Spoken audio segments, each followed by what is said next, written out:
I made a mistake picking my spouse. It's disgusting. What do I do? I sat on the edge of the bed, one hand gently resting on my growing belly, feeling the flutter of life within me. At 10 weeks pregnant, I should have been overjoyed, filled with anticipation and hope for the future. Instead, a deep sense of dread and anxiety weighed heavily on my heart. The man I had married nearly 2 years ago, once my best friend and partner in fun, had become the source of my deepest misery. Our small, cluttered apartment felt like a prison. The walls seemed to close in on me, a stark contrast to the vibrant, successful life I had once led. Before meeting Mark, I was a thriving healthcare executive with a beautiful home I owned, a bustling social life, and the freedom to enjoy spontaneous trips and elegant events. But now, all of that seemed like a distant memory, a life belonging to someone else. Mark and I had started out strong, our days filled with laughter and companionship. Despite a few quirks that I didn't love, I believed no one was perfect and saw the best in him. However, as time passed, his true nature began to reveal itself. Mark became increasingly paranoid and controlling, his irrational jealousy and frequent outbursts of anger turning our home into a battleground. He hadn't worked in over a year and a half, and his constant suspicions about my fidelity left me feeling isolated and emotionally drained. The final straw came during a local veterans event. Already feeling nauseous from my pregnancy, I had hoped for a peaceful afternoon. Instead, Mark insisted on driving by the event multiple times, blasting music and revving his car engine obnoxiously.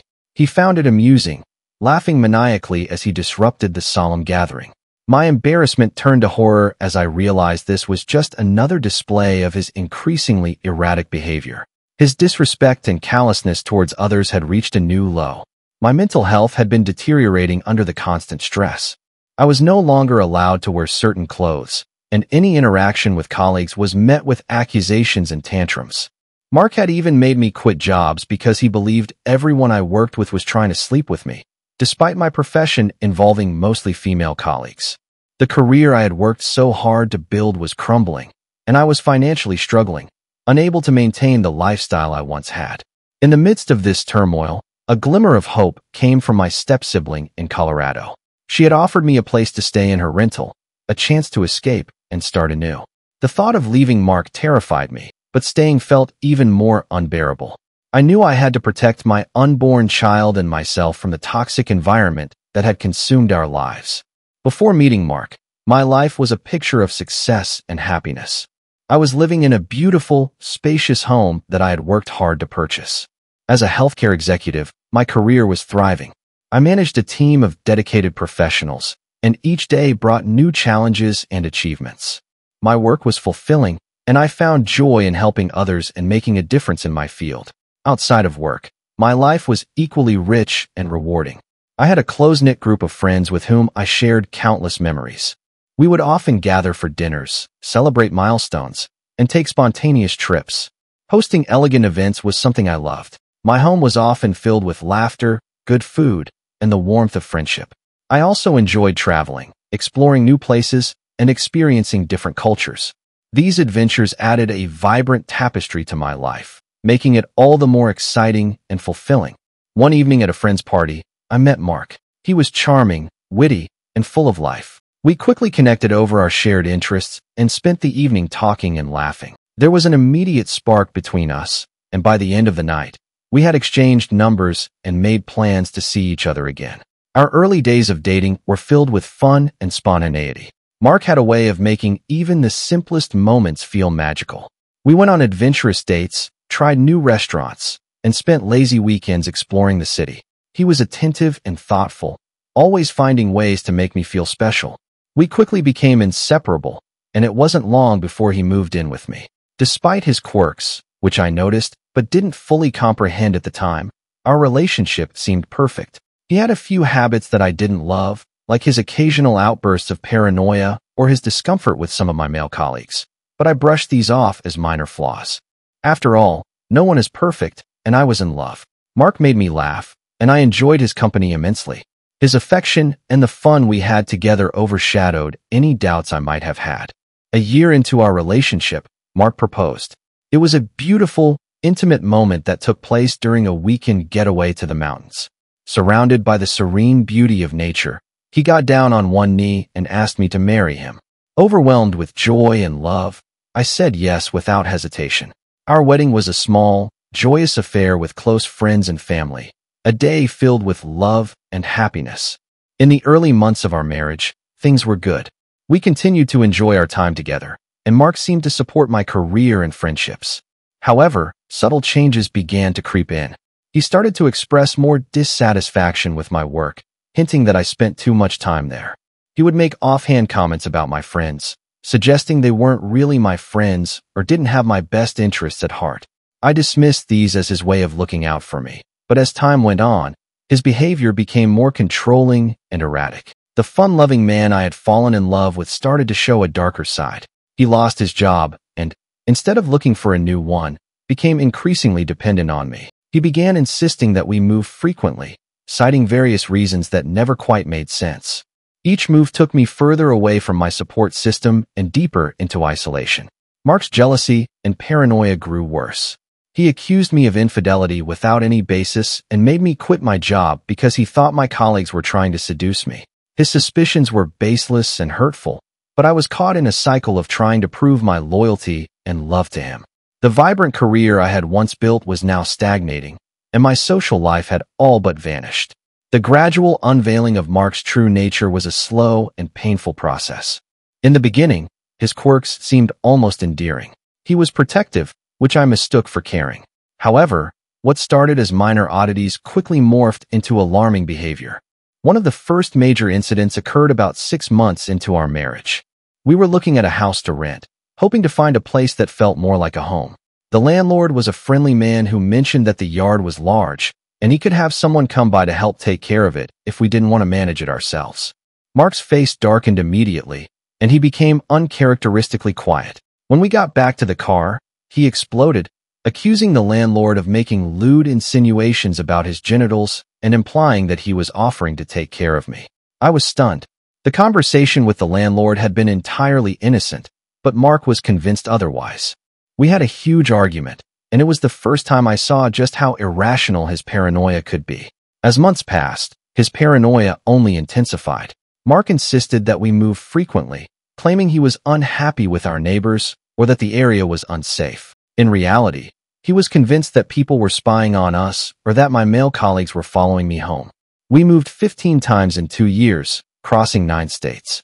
Each move was more disruptive than the last, making it nearly impossible for me to maintain any semblance of stability in my career. He made me quit several jobs because he believed my colleagues, predominantly female, were trying to seduce me. The stress of constant relocation and job changes was taking a severe toll on my professional life. Mark's control extended to every aspect of my life. He decided what I wore, who I spoke to, and even what I did in my spare time. He scrutinized my social media accounts, reading too much into innocent interactions. If I laughed at a message from a friend, he would demand to know why and accuse me of flirting. My wardrobe became increasingly conservative at his insistence, and I gradually lost touch with friends who couldn't understand why I was distancing myself. One particularly painful incident occurred when I reconnected with an old friend, Sarah, whom I had known since college. We decided to meet for coffee after not seeing each other for years. When I mentioned this to Mark, he flew into a rage, accusing Sarah of trying to rekindle a romantic relationship with me. His accusations were baseless and absurd, but the fight that followed was vicious. He forbade me from meeting her, and in my desperate attempt to keep the peace, I canceled our plans. Sarah never understood my sudden coldness, and another friendship slipped away. Financial control was another weapon in Mark's arsenal. Despite not working, he demanded we live a lifestyle that required us to buy designer clothes and expensive jewelry. He insisted on purchasing luxury items for himself, yet refused to help with necessary expenses, like fixing my car windows that had been broken for over a year. When his car had issues, it became my responsibility to find a mechanic and ensure it was repaired immediately. My savings dwindled as I tried to keep up with his demands, and financial strain became another layer of the oppressive life I was leading. The emotional and psychological toll of Mark's behavior was devastating. I became a shadow of my former self, constantly walking on eggshells to avoid triggering his anger. The man who had once made me laugh and feel loved was now someone I feared. My mental health deteriorated rapidly. Anxiety and depression became my constant companions. I lost weight, struggled with insomnia, and felt a pervasive sense of hopelessness. One of the darkest periods was when Mark's behavior took an even more sinister turn. He began using derogatory language towards others, including calling people racial slurs and mocking those with disabilities. His blatant disrespect and cruelty were horrifying, and I felt trapped in a nightmare. His actions were no longer just affecting me, but also reflecting a deep-seated hatred and bigotry that I couldn't comprehend. The final straw came during a local veterans event. Already feeling nauseous from my pregnancy, I had hoped for a peaceful afternoon. Instead, Mark insisted on driving by the event multiple times, blasting music and revving his car engine obnoxiously. He found it amusing, laughing maniacally as he disrupted the solemn gathering. My embarrassment turned to horror as I realized this was just another display of his increasingly erratic behavior. His disrespect and callousness towards others had reached a new low. Mark's disregard for my well-being became increasingly apparent as my pregnancy progressed. He would leave bottles of urine in our bedroom, despite the bathroom being just a few steps away, making the entire room smell foul. His burping and farting, despite knowing how nauseous I was, felt like intentional provocations. If I vomited, he would get angry, blaming me for being weak. Every day was a struggle to maintain any sense of normalcy while dealing with his constant cruelty and lack of consideration. The realization that I needed to leave became clear with each passing day. I knew I had to protect my unborn child and myself from the toxic environment that Mark had created. The once vibrant and successful woman I had been was now a shadow, but I held on to a glimmer of hope that I could reclaim my life. In my darkest moments, my step-sibling in Colorado became my beacon of hope. She had offered me a place to stay, a chance to escape and start anew. The thought of leaving terrified me, but staying felt even more unbearable. With each argument, each insult, and each demeaning act, my resolve strengthened. I knew I had to find a way out, to protect my baby and reclaim the life I had lost. The day started like any other, with me feeling the familiar weight of dread as I woke up beside Mark. He had been in a foul mood all morning, muttering under his breath about imagined slights from our neighbors.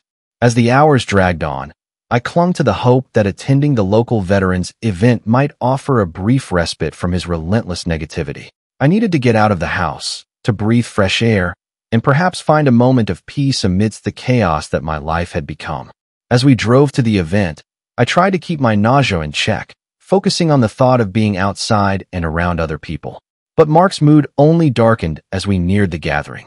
"Look at these idiots," he sneered, his hands gripping the steering wheel tightly. "They think they're so great, all proud of their service. I'll show them." I glanced at him, horrified. "Mark, please, let's just go and have a nice time. We don't need to make a scene." But my words fell on deaf ears. As we approached the event, he turned up the music, blasting it so loudly that the car windows vibrated. He revved the engine aggressively, attracting the stares of those gathered in respectful silence. My heart sank. This was a solemn occasion meant to honor those who had served, and Mark was turning it into a spectacle. We drove by once, twice, and each time, his laughter grew louder, more manic. He reveled in the disruption he was causing, completely oblivious to the disapproving looks and the whispered comments. I felt a deep sense of shame wash over me. This was the man I had married, the father of my unborn child, and his behavior was appalling. As we passed the event for the third time, I couldn't take it anymore. "Mark, stop," I shouted, tears streaming down my face. "You're embarrassing me, and you're being incredibly disrespectful. Just stop it." He looked at me with a sneer. "Oh, so now you're taking their side? Typical, always so eager to defend everyone else but me." I felt a knot in my stomach, a mix of fear and anger. How had it come to this? How had the man I once loved turned into someone so cruel, so irrational? As we drove away, the sound of the blaring music still ringing in my ears, I knew something had to change. Back at home, Mark continued his tirade, pacing the living room and hurling insults. I retreated to the bedroom, closing the door behind me and sinking onto the bed. My hands instinctively cradled my belly, and I felt a rush of protectiveness for the life growing inside me. I couldn't let this be my child's reality. I couldn't let them grow up in an environment filled with anger, paranoia, and hatred. As I sat there, the events of the day replaying in my mind, a sense of clarity began to form. I thought about my step-sibling's offer, the chance to start anew in Colorado. It was a lifeline, a way out of this nightmare. The fear of leaving, of the unknown, had kept me paralyzed for so long, but now, the fear of staying was even greater. I couldn't subject my child to this toxicity. I couldn't continue to let Mark's behavior erode my sense of self-worth and happiness. My internal dialogue became a torrent of resolve. I had been strong once. I had built a successful career, maintained meaningful friendships, and lived a life of joy and fulfillment. That woman was still inside me, buried under layers of fear and pain, but she was there. I owed it to myself and to my unborn child to find her again. With trembling hands, I reached for my phone and sent a message to my step-sibling. "I need to get out. Can you still take me in?" The response came almost immediately. "Of course, just let me know when you're coming. We'll get everything ready for you." Relief washed over me, mingling with a newfound determination. I began to make plans, carefully and quietly. I gathered important documents, set aside some money, and thought about the logistics of leaving without alerting Mark. It would be difficult, but I had to do it, for my sake and for my baby's future. That night, as I lay beside Mark, his snores filling the room, I felt a sense of calm for the first time in months. I had a plan, I had a way out, and soon I would be free. With the decision to leave firmly planted in my mind, I knew I had to proceed carefully and methodically. Mark's paranoia meant that any hint of my plans could lead to a volatile situation. I had to act without raising his suspicions, which required meticulous planning and steely resolve. The first step was to gather the essentials. Over the next few days, I discreetly collected important documents: my birth certificate, passport, and bank statements. I packed a small bag with clothes, toiletries, and a few personal items, hiding it at the back of my closet. I knew I couldn't take much, but I needed enough to get me through the initial days of my escape. Financial preparation was another critical aspect. Mark controlled our finances tightly, scrutinizing every expenditure. I had to be strategic about setting aside money without him noticing. I started paying for groceries with cash and pocketing small amounts of change each time. It wasn't much, but it was a start. I also opened a secret bank account online, transferring small sums whenever I could. One evening, when Mark was absorbed in a particularly intense online conspiracy theory, I took the opportunity to call my step-sibling, Lisa. She had always been a source of support, and I knew she would help me without question. "Lisa," I whispered into the phone, my heart pounding, "I need to leave. Can you still take me in?" "Of course," she replied without hesitation. "Just tell me when and how I can help." We discussed the logistics in hushed tones, ensuring Mark couldn't overhear. Lisa lived in Colorado, several states away from our current home. The plan was for me to leave in the early morning, while Mark was still asleep. Lisa would book me a train ticket under her name to avoid a paper trail. We decided on a date 2 weeks from now, giving me enough time to finalize my preparations without arousing suspicion. As the departure day approached, my anxiety grew. The emotional challenges of leaving an abusive relationship are immense. Despite the fear and pain Mark caused me, there was still a part of me that remembered the man I had fallen in love with. The memories of our early days together, filled with laughter and affection, tugged at my heart. Leaving meant accepting that those days were gone and that the man I loved no longer existed in the same way. Fear was my constant companion during those days. What if Mark discovered my plan? What if he reacted violently? The thought of his unpredictable rage kept me on edge. I had to remind myself that the fear of staying was greater. My unborn child deserved a safe, loving environment, and I couldn't provide that if I remained trapped in this toxic relationship. I also feared the unknown. I had built a life, albeit a strained and unhappy one, with Mark. Starting over in a new place, far from everything familiar, was daunting. Would I be able to find a job? Would I be able to support myself and my child? These questions haunted me, but I knew I had to take the leap of faith. Lisa's unwavering support gave me the strength to face these fears. The night before I planned to leave was one of the longest of my life. I barely slept, my mind racing with thoughts of what lay ahead. I kept replaying my escape plan in my head, ensuring I hadn't missed any details. I had left a note for Mark, carefully worded to explain my departure without provoking his anger. It was a delicate balance, trying to convey my feelings and reasons without inciting further harm. When the morning finally came, I moved silently through the house, my heart pounding in my chest. I took one last look at the life I was leaving behind. The oppressive weight of the past years hung heavily in the air, but I felt a glimmer of hope for the first time in a long while. I gently placed my note on the kitchen table and picked up my small bag. As I slipped out of the house, the first light of dawn broke on the horizon. A sense of liberation washed over me. I walked to the end of the street, where a taxi was waiting to take me to the train station.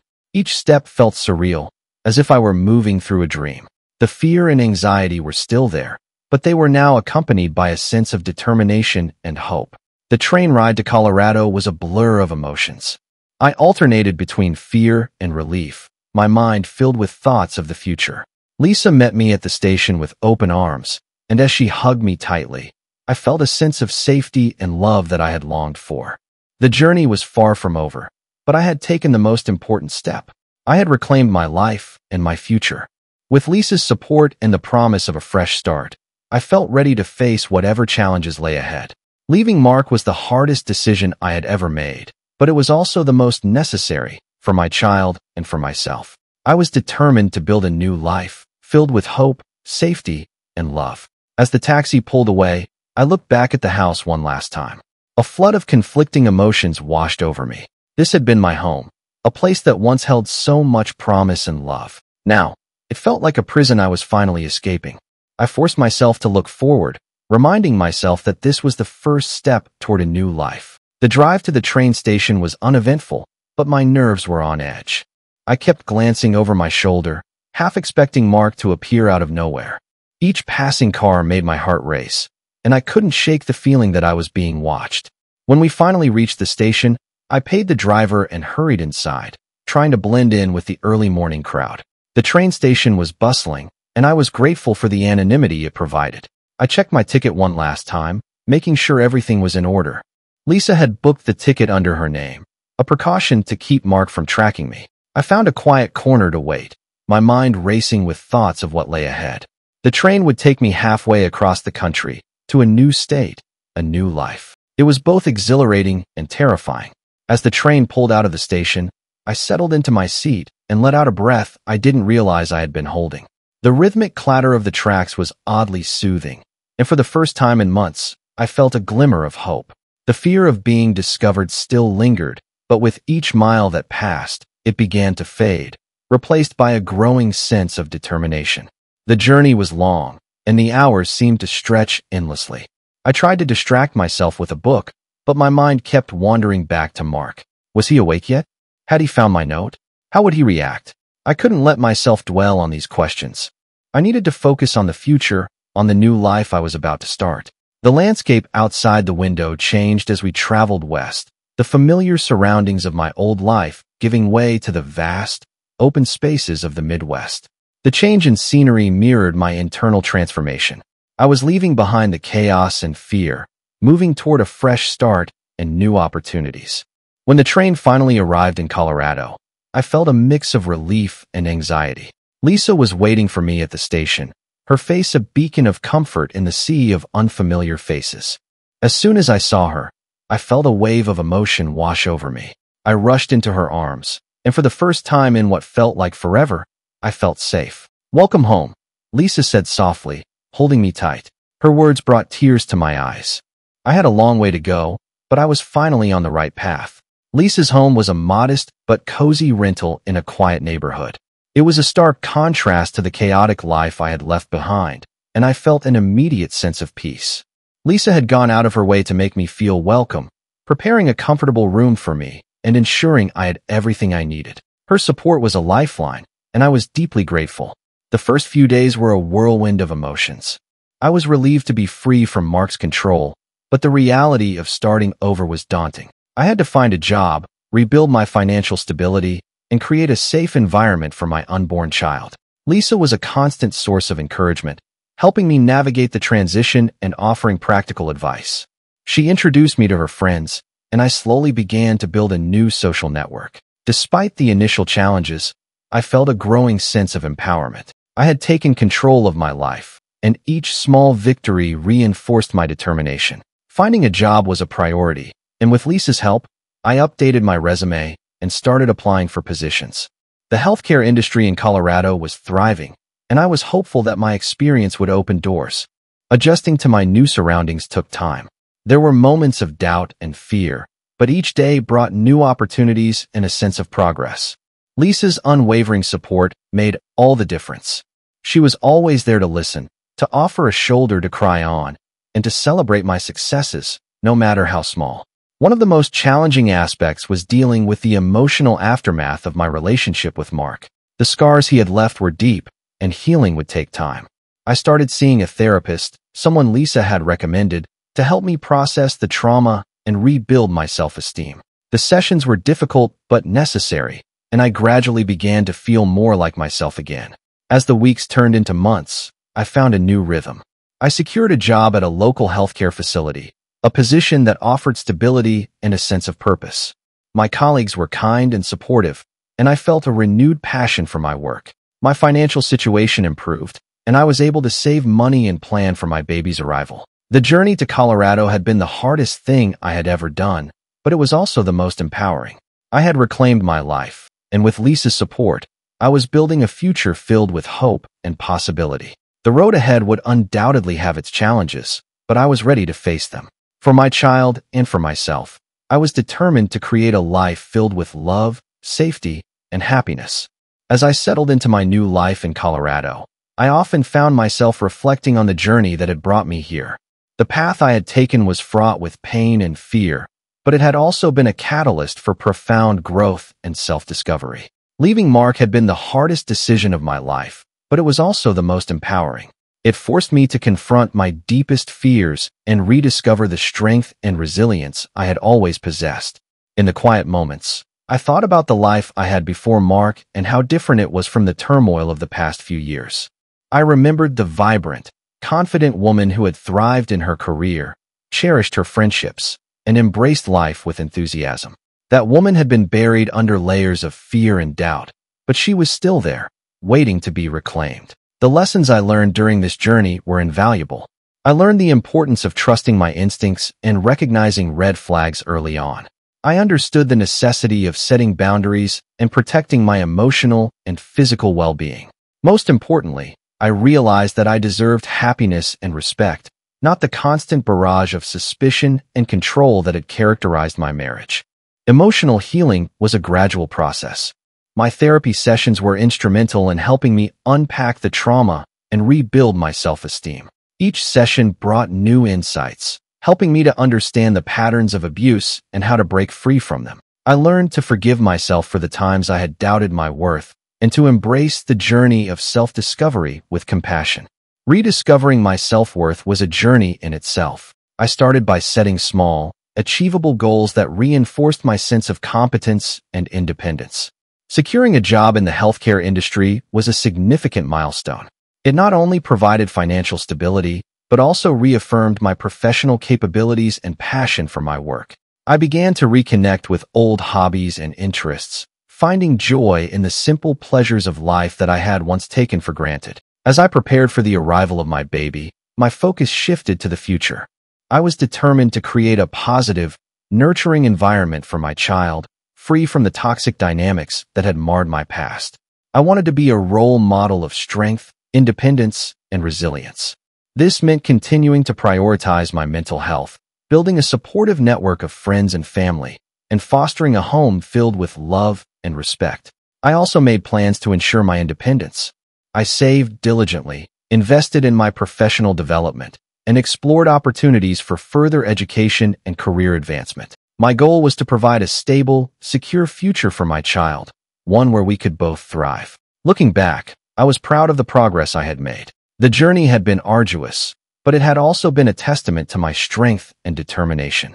I had reclaimed my life, and with each passing day, I felt more empowered and hopeful.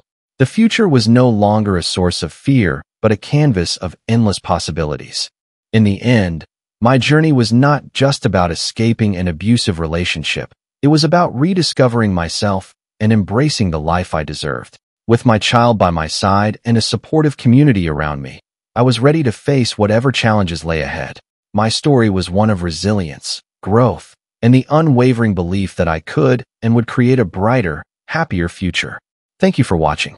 If you haven't subscribed yet, please do so and hit the notification bell to stay updated with more shocking real-life stories happening around you.